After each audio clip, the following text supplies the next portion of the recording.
Waalaikumsalam warahmatullahi wabarakatuh. Selamat sore adik-adik sekalian.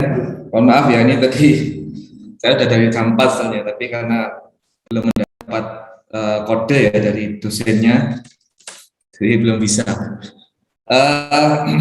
Mungkin bisa saya mulai sekarang ya? Bisa Bapak. Oke, terima kasih. Assalamualaikum warahmatullahi wabarakatuh. Waalaikumsalam warahmatullahi wabarakatuh. Adik-adik sekalian, kalau boleh tahu ini semester berapa ya? 5 Bapak. Semester 5 Bapak. Semester 5, berarti ini angkatan pandemi ya? Angkatan 2020 ya? Oke, ya. Sebelumnya adik-adik sekalian, kenalkan ya.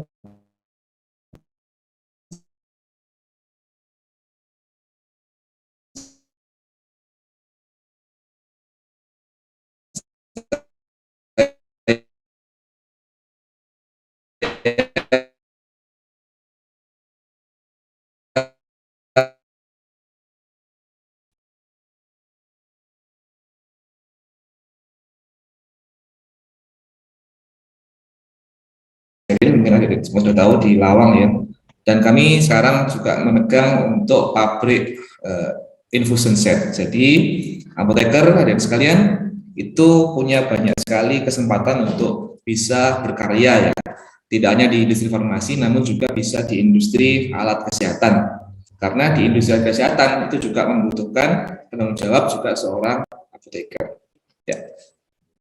Jadi kalau untuk ini ya, kita akan membahas secara mungkin overview dulu ya, masalah untuk konsep liquida, sediaan liquid ya, dan juga sekarang yang lagi in ya, masalah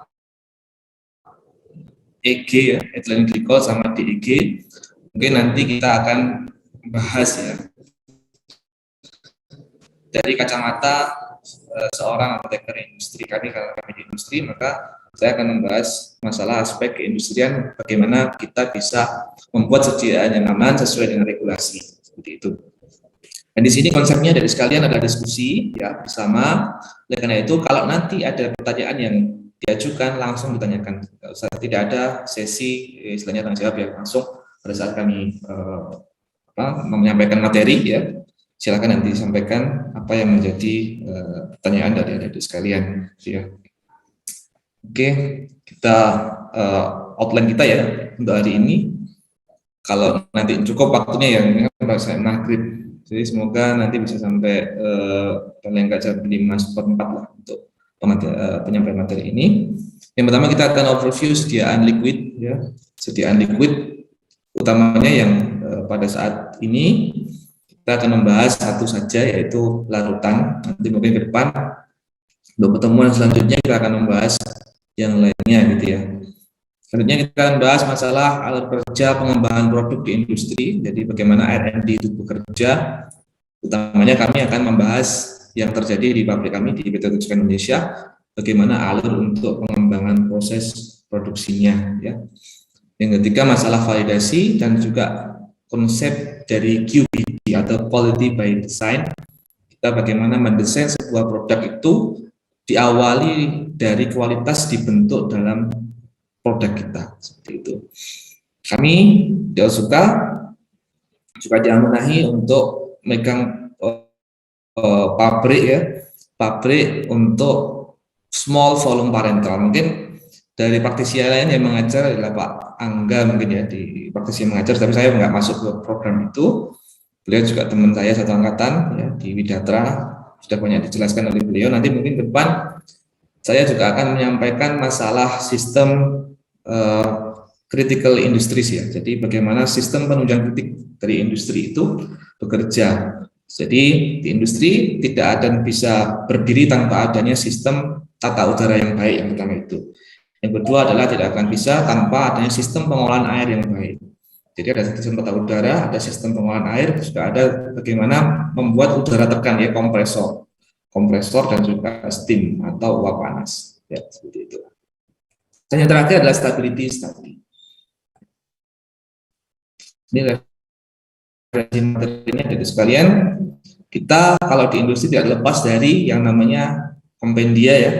Farmakope Indonesia edisi 6 itu adalah buku rujukan kita untuk kita pakai di industri farmasi ya, dan juga CPOB 2018, ada ASEAN Stability Guideline, dan juga ICH Q8 tentang masalah quality by design.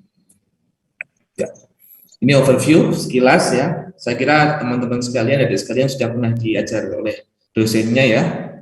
Ya, kami juga di UMM banyak terlibat di masalah untuk ujian ya, SC, ya, UKAI, kami banyak terlibat, dan rekan-rekan sekalian di UMM, saya kira untuk tahun ini ya, dan juga tahun-tahun ke depan, OSCE dan UKAI itu sekarang adalah sumatif ya. Jadi menentukan kelulusan adik-adik sekalian. Karena itu desain untuk proses pembelajaran ya itu harus sesuai dengan bagaimana UKAI dan OSCE itu berjalan konsepnya. Karena itu bagaimana nanti simulasi untuk prosesnya dan sebagainya. Karena UKAI itu kan untuk menilai secara psikomotor bagaimana sikap kita, bagaimana praktek kita di industri di lapangan maupun di pelayanan klinis dan sebagainya. Jadi kita terbagi atas 3 kategori. Yang pertama adalah disebut sebagai clinical science ya, di rumah sakit ya, di klinik ya. Yang kedua disebut sebagai pharmaceutical science ya, itu adalah ranahnya orang-orang industri ya. Yang ketiga disebut sebagai SBA, social and behavior. Jadi itu ranahnya untuk pelayanan ya, untuk di apotek, di komunitas.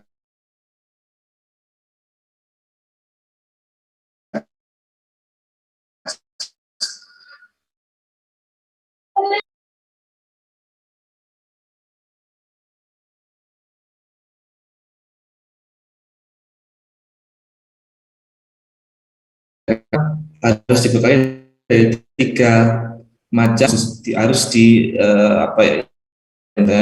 ditingkatkan dan harus dipersiapkan ya, agar nantinya inline ya, maksudnya adalah bekal yang teman-teman dapat di lapangan dapat digunakan nanti untuk praktek asli di lapangan, dan juga untuk utamanya adalah mengerjakan ya ujian untuk UKAI dan OSCE seperti itu.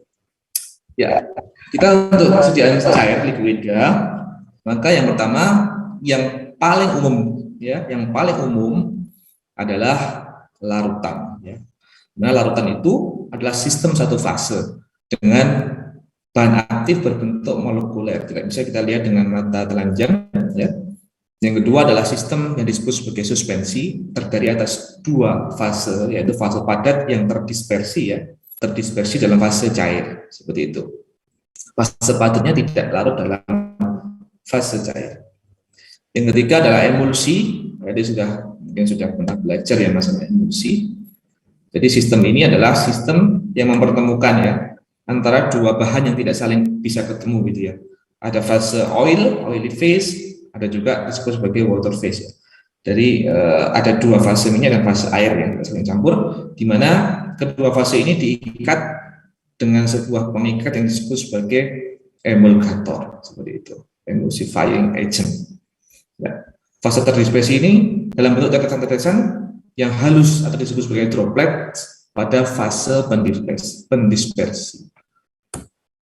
Oke. Jadi larutan ini juga sangat besar sekali penggunaannya di lapangan dari sekalian. Apalagi ada isu yang sedang berkembang hangat sekarang ini, maka masyarakat sangat bingung sekali. Jadi nanti kita akan jelaskan bagaimana tata laksana ya pembuatan produk di industri kaitannya dengan ethylene glycol dan juga diethylene glycol. Kita sebagai apoteker ya tidak boleh panik dengan hal-hal seperti ini, karena masyarakat sudah panik. Kalau apotekernya panik, maka jadi apa gitu ya? Jadi apa masyarakat? Kita harus mengedukasi mereka agar nantinya bagaimana kita bisa menyerahkan kesejahteraan dengan aman, dengan landasan teori yang betul, dan juga landasan untuk hukum yang benar. Jadi untuk larutan itu ada disebut sebagai oral solution atau larutan yang diminum ya. Yang kedua, dia bisa berwujud injeksi atau infus steril ya di sini. Nah, dia sudah masuk ke intravena, di mana intravena itu tidak ada antidot ya, sulit sekali untuk mendapatkan antidot di intravena. Kalau misalkan oral kita bisa yang terakhir misalkan gumbah lambung bisa, antidotnya gampang. Tapi kalau sudah injeksi atau infus maka ini tidak bisa dilakukan antidot. Seperti itu. Yang ketiga adalah topical atau dioleskan ya. Yang keempat adalah drop. Contoh oral solution adalah sirup ya. Kita mengenal yang disebut sebagai conventional sirup ya, sirup-sirup anak-anak dan sebagainya. Ini juga polemik bagi kita semua karena kalau anak ya kita geruskan tablet gitu kan ya, itu juga nggak gampang untuk mereka masuk ke dalam mereka minum gitu kan ya. Karena yang paling acceptable bagi mereka adalah sediaan sirup. Ini juga sulit sekali bagi sekarang ini ya, semingguan ini itu sulit sekali untuk kita memberikan ya sediaan sirup kepada anak-anak ya, apalagi di tempat kami juga ada pelayanan apotek ya, dan juga praktek untuk dokter anak dan sebagainya. Maka kita yang harus menjelaskan dengan arif dan bijak dengan kondisi yang sekarang ini. Yang kedua adalah dry syrup ya, dimana dry syrup ini teman-teman sudah familiar ya, kita harus rekonstitusi dengan pelarut air seperti itu. Yang kedua ada elixir, juga sediaan cair, di mana dia ada base-nya adalah alkoholik elixir dan juga non-alkoholik elixir. Ya, untuk larutan adik sekalian, itu dari Fi 4 ya, adalah sediaan cair yang mengandung satu atau lebih zat kimia yang terlarut terdispersi secara molekuler dalam pelarut yang sesuai dengan campuran pelarut yang saling campur. Ya. Jadi syaratnya sediaan larutan adalah dia harus bisa terlarut sempurna dalam basisnya, dalam air ya.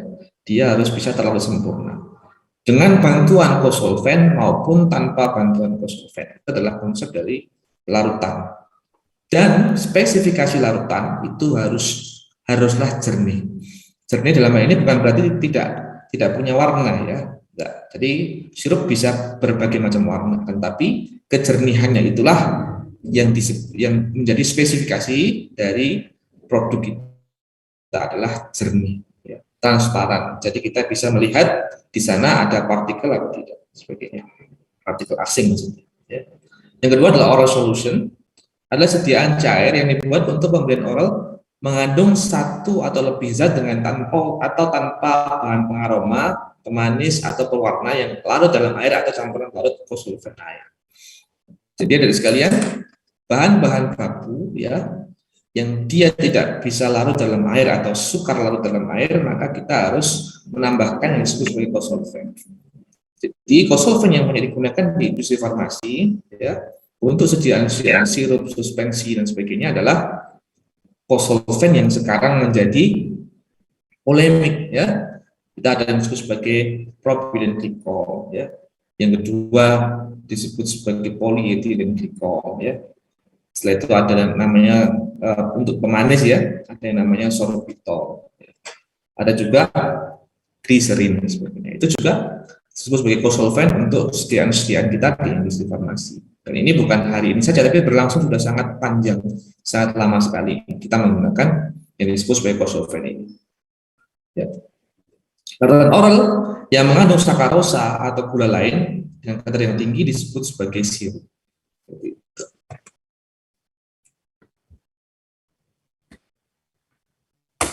Ya. Jadi kita akan membahas yang disebut sebagai drop atau gute ya, atau obat tetes. Ini adalah sediaan cair yang berupa larutan atau emulsi atau suspensi yang dimaksudkan untuk obat dalam atau obat luar digunakan dengan cara meneteskan menggunakan penetes yang menghasilkan tetesan yang setara dengan penetes baku. Jadi kalau untuk drop ya, dia untuk menggunakannya dengan pipet penetes yang memang di situ sudah ada skalanya. Jadi sudah tahu ya untuk kebanyakan drop ini ya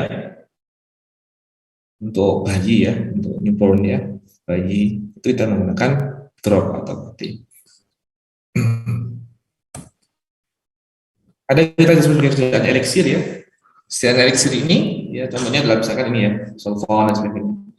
Adalah larutan yang mempunyai rasa dan bau yang sedap, mengandung selain obat juga bahan tambahan gula atau zat pemanis lainnya.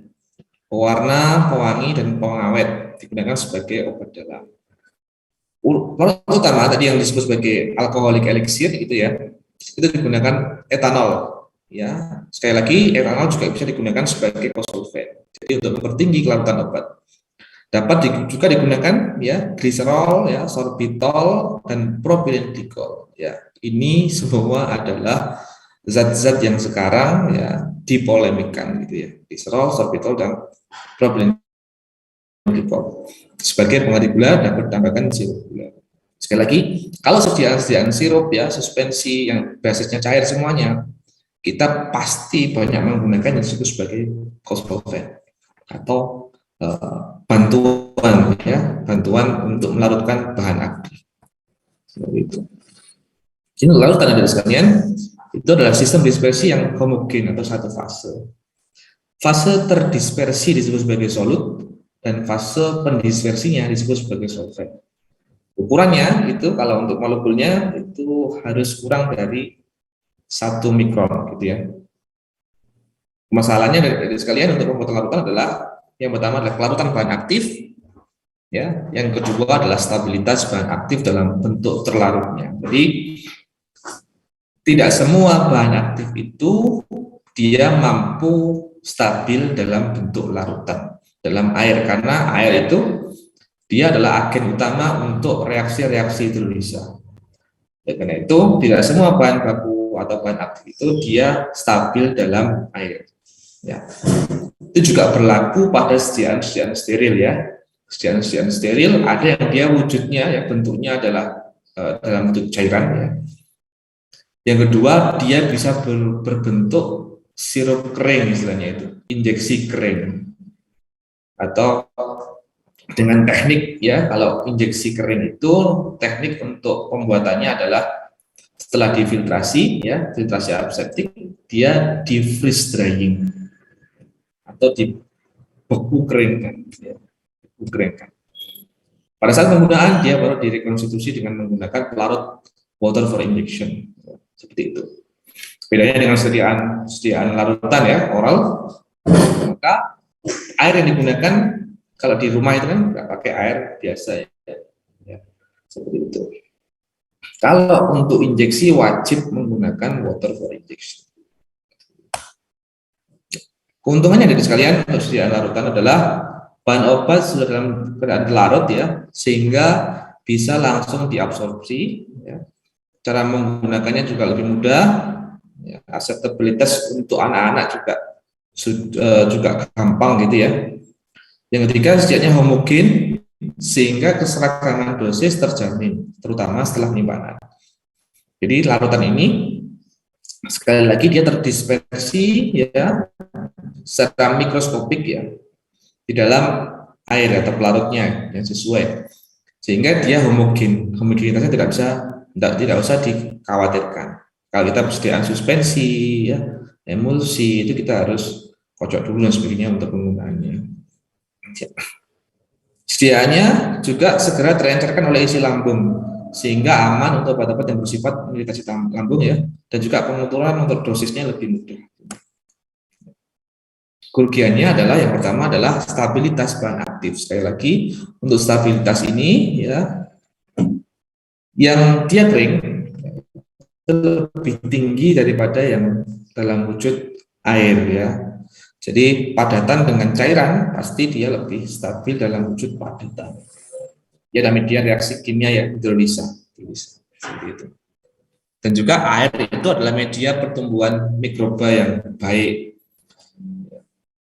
Juga untuk gula-gula tertentu ya dengan konsentrasi yang kecil itu juga merupakan media pertumbuhan mikroba yang baik. Tapi kalau gula dengan konsentrasi yang lebih tinggi dia juga bisa bersifat sebagai pengawet. Dan dalam jumlah besar terjadi kesulitan dalam pendistribusian dan penyimpanan kemasan. Dan juga ketepatan dosis tergantung pada kemampuan pasien menggunakan penakarnya. Ya. Adik-adik bisa merujuk pada POPP ya, petunjuk operasional penerapan CPOP, di mana untuk sediaan non steril maka kita menggunakan pelarutnya minimum quality-nya adalah purified water atau PW. Nah, untuk membuat PW ini maka dibutuhkan serangkaian proses, ya, serangkaian alat agar nantinya untuk tap water, ya, atau untuk air baku, ya, baku awal itu bisa bersifat atau bisa bermutu PW, ya. Banyak sekali prosesnya.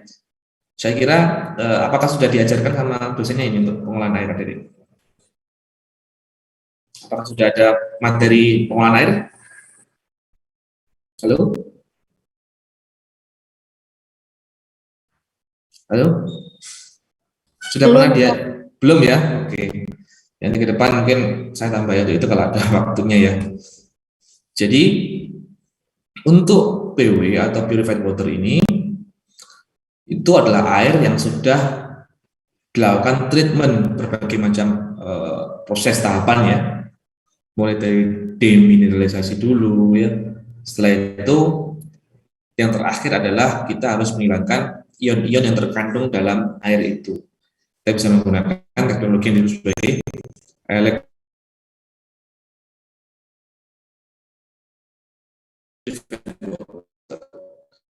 dengan sistem distribusi looping system. Jadi sekarang sekalian apa itu looping system? Loop system itu adalah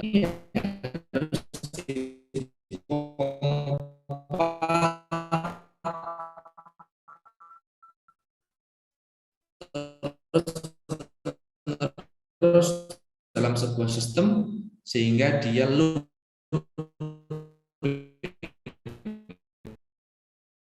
disebut sebagai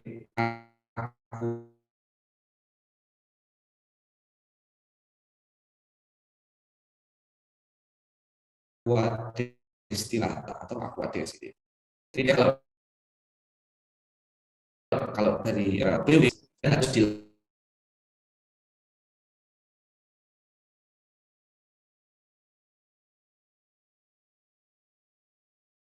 aqua solution dengan pembawa air, yaitu aquades, aquadem atau purified water. Minimal adalah PW atau purified water. Yang kedua adalah non aqua solution, itu dengan pembawa selain air. Contohnya alkohol, gliserol, sekali lagi, ya, ada propylene glycol, ada minyak nabati, ya, olive oil, ya, ada oleum sesam, ada juga parafin cair, isopropyl miristat, dan juga isopropyl palmitat untuk obat luar. Ya, contoh dari formula yang nantinya bisa adik-adik nanti membuat, ya, formula. Yang pertama contohnya ini per 5 mili, maka ini contoh dari formula-formula yang memang kita bisa pakai. Paracetamol sebagai bahan aktif, ya. Nah, yang kedua adalah propylene glycol. Teman-teman semua sudah paham, ya. Kita ada kosolven, propylene glycol. Ini ke depan selanjutnya kita akan jelaskan berapa standar dari pengotor atau impurities dari propylene glycol. Ada sirup simplex sebagai pemanis 20%, asam benzoat sebagai pengawet 1%, pewarna, ya. Ada essence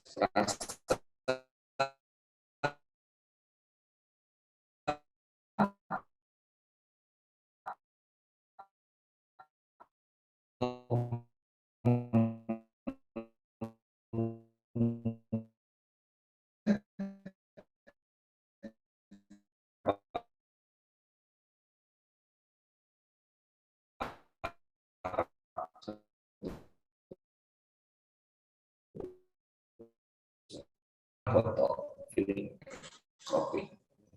Ini ada IPC misalkan adalah uji kebocoran, ya, volume dan sebagainya.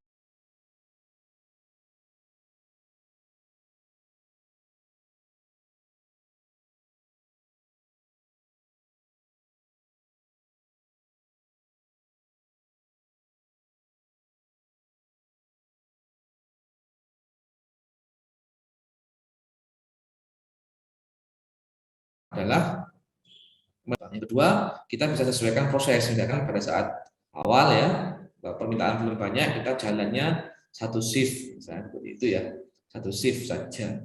Tapi permintaan tambah banyak, kita jalan 2 shift. Tambah banyak lagi, kita jalan 3 shift. 3 shift, 4 grup. Jadi sehingga seminggu itu kita bisa jalan 24 jam. Seperti itu. Itu tanpa melakukan investasi tambahan. Nah, itulah fungsinya teman-teman nanti di industri untuk menghitung kalau diproduksi ya, itu harus paham dan tahu caranya menghitung kapasitas, bagaimana kita bisa meningkatkan efisiensi proses tanpa menambah investasi baru.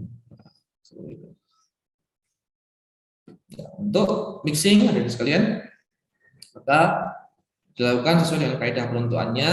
Misalkan ada bahan baku yang tidak tahan terhadap oksigen, kita bisa tambahkan nitrogen dan sebagainya. Ini tergantung dari produk yang kita mau produksi ya. Untuk critical parameternya adalah misalnya kecepatan agitator, ya, temperatur produk, waktu mixing, ya, kadar oksigen misalnya kalau misalnya dia senyawa yang tidak tahan terhadap oksigen gitu ya. IPC-nya misalkan ada AC ya, kadar homogenitas ini wajib dilakukan kalau ini, pH, viskositas,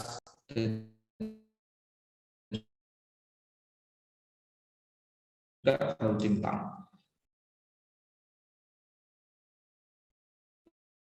Waktu di mana larutan itu disimpan dalam tangki mixing itu ada validasinya, nggak sembarangan, nggak bisa satu lotnya ya, satu batch-nya itu satu minggu itu nggak mungkin kan, kita harus tervalidasi. Boleh juga boleh kalau ada validasinya. Ya, ini kita akan bahas secara dari kacamata apoteker ya, dari kacamata apoteker.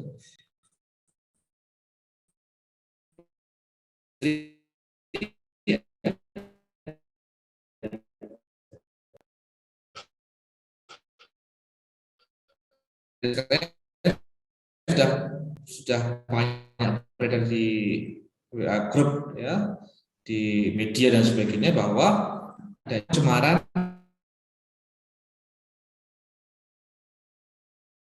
etilen, meta, eta, propa, buta, penta itu ya. Jadi propa itu berarti kan 3C. Kalau eta itu 2C. Seperti itu. Dan juga etilen glikol ini diproses untuk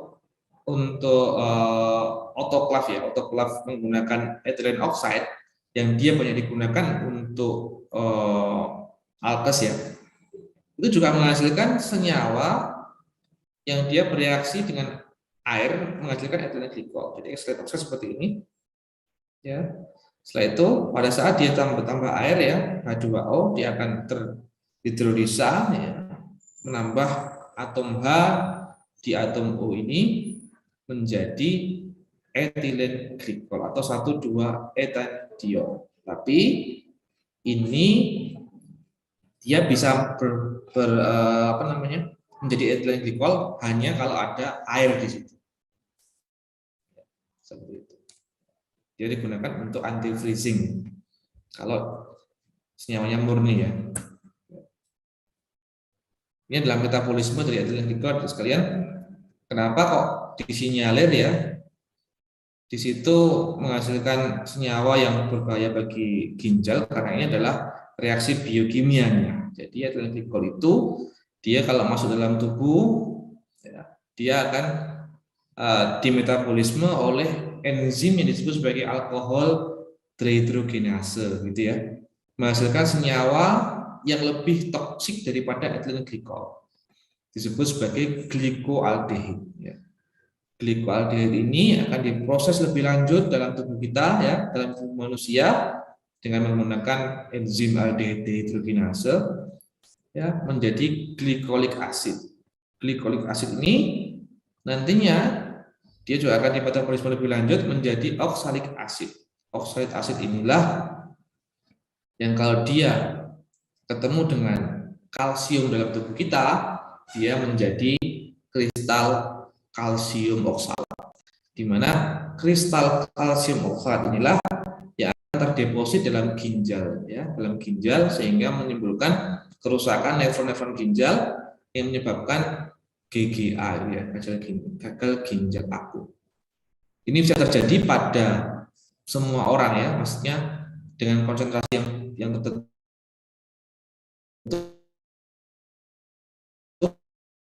ya, pada semua orang, baik dewasa maupun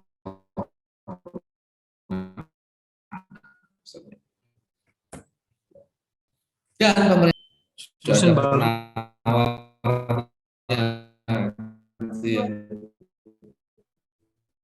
jadi maksudnya bukan sebagai obat anti gagal ginjal, jadi nggak bisa jadi dia omeprazole ini, ya, dari Singapura katanya, ya, dia satu botolnya sekitar 16 juta gitu kan, ya. Soalnya dia bukan obat anti gagal ginjalnya atau mengobati gagal ginjal, tapi dia bereaksi secara selektif, ya, dan juga bereaksi itu secara kompetitif dengan ethylene glycol saat dia bereaksi dengan enzim alkohol dehidrogenase. Jadi pada saat ada kompetisi antara ethylene glycol dengan fomepizole ini, maka si fomepizole ini akan terikat lebih kuat di enzim ADH ini, ya, sehingga ethylene glycol dia akan terekskresi melalui urin gitu kan, ya, renal excretion ini. Kalau dia berwujud ethylene glycol murni, ya, istilahnya ethylene glycol yang belum berubah menjadi kalsium oksalat, tidak ada masalah di ginjal, ya. Tapi yang menjadi masalah adalah saat ethylene glycol ini tidak ada yang kompetisi dengan dia, sehingga dia menghasilkan senyawa-senyawa yang lebih toksik yang disebut, ya, sebagai oksalat atau kalsium oksalat berikatan dengan kalsium, ya, seperti itu. Sehingga untuk fomepizole ini dalam rantai untuk metabolismenya dia akan menghasilkan piridoksin atau tiamin, vitamin B12 itu, ya, piridoksin atau tiamin. Nah, di situ dia less toxic metabolites, sehingga tidak toksik atau sedikit, ya, lebih tidak toksik sebenarnya, jauh lebih tidak toksik daripada kalsium oksalat yang dihasilkan oleh ethylene glycol. Ya, ini yang perlu diketahui, ya. Yang pertama, bahan baku di industri itu tidak sembarangan bahan baku, ya. Jadi dia harus pharmaceutical grade. Kalau industri farmasi, ya, maka kita harus beli dari supplier yang memang sudah terpercaya, dia punya sertifikat CPOB atau GMP certificate kalau kita mau impor gitu, ya. Maka si pharmaceutical grade tadi itu yang kita ketahui bahwa dia harus sesuai dengan monografi farmakope atau USP dan sebagainya. Jadi EG maupun DEG itu adalah bukan bahan baku pembuatan sediaan obat. Itu yang harus kita tahu. Maka kalau industri tanya pakai EG dan DEG, ya nggak mungkin dia katakan pakai, nggak mungkin, karena memang nggak pakai. Tapi dia pakai, ya, senyawa-senyawa, ya, atau bahan baku yang memang sudah diizinkan, contohnya propylene glycol, ya, polyethylene glycol, sorbitol, gliserin, tapi dengan standar impurities yang harus masuk dalam monografi. Misalkan ini, ya, sekalian, terusnya motornya. Propylene glycol itu di USP maupun FI itu boleh ada, ya, di bahan baku itu not more than 0.1%. Jadi maksimal yang diizinkan adalah 0,1%. PEG atau polyethylene glycol itu not more than, gliserin, ya, tidak boleh lebih 0,1. Kalau sorbitol sama, ya, FI dan USP sama 0,1%. Jadi sekali lagi, adik sekalian, bahan baku 4 ini itu sudah umum, ya, di industri farmasi itu sudah sangat umum sekali. Dan yang dikhawatirkan untuk EG dan DEG tadi itu adalah impurities yang melebihi batas dari persyaratan monografi seperti itu, pasti di atas 0,1 0,25. Jadi kalau di farmasi yang dia memang bersertifikat CPOB itu saya kira sangat apa ya, sangat kecil kemungkinannya untuk dia mengandung lebih dari itu, kecuali kalau memang dia tidak melalui supplier yang memang resmi ya, supplier yang berkualitas, dan juga kita itu nggak boleh sembarangan untuk berganti supplier. Misalkan saya pakai supply dari Jerman misalkan, karena shortage saat pandemi, tiba-tiba saya pakai dari Cina misalkan. Nggak bisa seperti itu. Kita harus melalui bermacam tahap gitu ya. Jadi kita harus audit supplier, harus melakukan kunjungan sana ya, harus uji ya. Pengotor pasti kita akan uji di situ. Permasalahannya adalah kalau untuk industri-industri yang pemula, dia apakah dia hanya mengandalkan COA atau Certificate of Analysis dari pemasok bahan baku, atau dia bisa menguji secara mandiri, karena tidak semua industri itu yang mempunyai alat-alat yang lengkap gitu ya.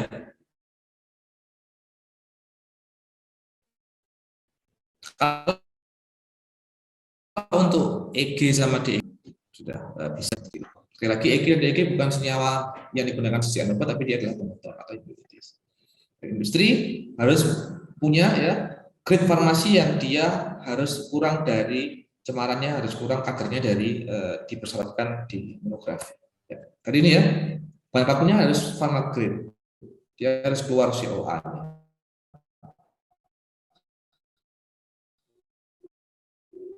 Dan juga harus dilakukan supplier audit untuk sertifikasi CPOB, CRB certificate gitu ya.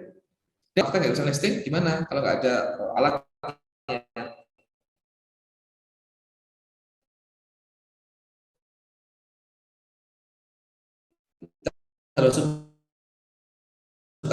Kita harus testing ke laboratorium yang memang dia sudah terkualifikasi.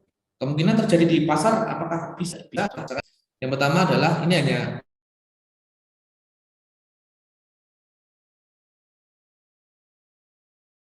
ini pandangan dari orang industri ya. Pertama, bagaimanakah kondisi obat saat distribusi? Karena untuk PEG ya kan, untuk propylene glycol misalkan, dia juga bagaimana stabilitas dia terhadap panas ya. Bagaimana stabilitas panas, dan juga apakah diuji lagi untuk EG dan DEG-nya, karena di monografi itu pengujiannya sekarang baru sampai tahap bahan baku ya, bahan baku. Yang kedua, apakah ada inkompatibilitas antar bahan? Jika perlu dilakukan studi ulang. Yang ketiga, kondisi penyimpanan dan penggunaan di lapangan ya, di pasien bagaimana? Apakah pasien itu menyimpan dan menggunakan dengan benar gitu kan ya? Apakah dia nyimpannya misalkan di jendela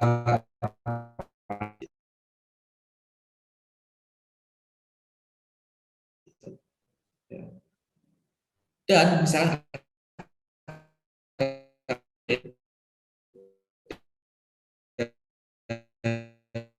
dari BPOM mau ditarik itu, kalau BPOM sekarang nggak boleh dijual. Kalau cuma boleh apa enggak? Di sana sama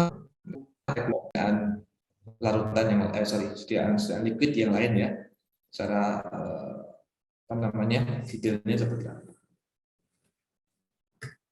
Kalau ada pertanyaan silakan.